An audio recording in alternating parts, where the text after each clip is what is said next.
Assembly speaker తీరును తప్పుపట్టే ముందు కేసీఆర్ నాయకత్వాన్ని బీఆర్ఎస్ నేతలు ఆలోచించుకోవాలన్నారు కాంగ్రెస్ ఎమ్మెల్సీ అద్దంకి దయాకర్. ప్రతిపక్ష నేతగా కేసీఆర్ విఫలమయ్యారని ఆరోపించారు. సీఎం రేవంత్ రెడ్డి అన్ని పార్టీలను కలుపుకొని వెళ్లడంతోనే అభివృద్ధిలో సక్సెస్ అవుతున్నారని తెలిపారు. కేసీఆర్ తీరుతో బీఆర్ఎస్ తుడిచిపెట్టుకుపోయే పరిస్థితిలో ఉందన్నారు అద్దంకి దయాకర్. క్రియాశీలక రాజకీయాల్లో లేకపోవడం వల్లనే బీఆర్ఎస్ పార్టీకి ఈ పరిస్థితి దాపురించిందని చెప్పక తప్పదు.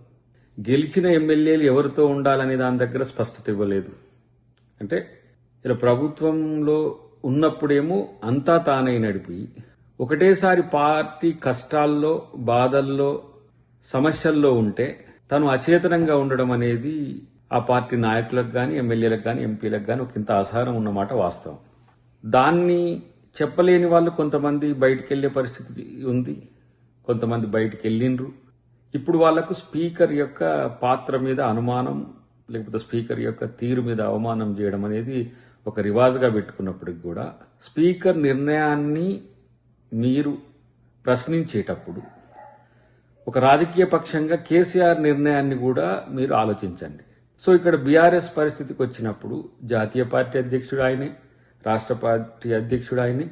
సో ఇక్కడ కూడా కేసీఆర్ మిస్ అయింది. సో కేసీఆర్ లేకపోవడం వల్ల ఎమ్మెల్యేలే, ఎంపీలే కాదు, వార్డు మెంబర్ నుంచి సర్పంచ్ల వరకు కూడా ప్రతి ఒక్కరూ గెలిచినా ఓడినా ప్రత్యామ్నాయం చూసుకోవడం అనేది ఒక చర్చ జరుగుతుంది. ఆ పరిస్థితుల్లోనే ఇప్పుడున్న ఈ 10 మంది ఎమ్మెల్యేల సంగతి అయినా, ఒకవేళ ఇంకా ఇట్నే కొనసాగితే ఇంకో 10 మంది ఎమ్మెల్యేలు, ఇంకో 20 మంది ఎమ్మెల్యేలు అయినా తమ దారి తాము చూసుకోవడానికి కారణం కేసీఆరే. వాళ్ళ పార్టీ నాయకుడు లేని పార్టీగా మారడం వల్లనే ఈ పరిస్థితి వచ్చింది. రేపటి రోజున ఆ రాజకీయ పార్టీ మనుగడ కొనసాగాలంటే నాయకుడు యాక్టివ్గా ఉండాల్సిన అవసరం ఉంది.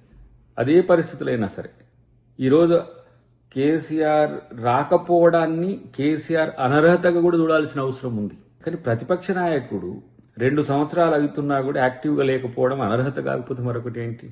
ఈ విషయం కూడా స్పీకర్ గారు ఆలోచించాలి, కోర్టులు కూడా ఆలోచించాలి. ఇట్లా కూడా రాజ్యాంగాన్ని అవమానించినట్టే కదా. రాకపోవడం అనేది దేనికి సంకేతం అసలు?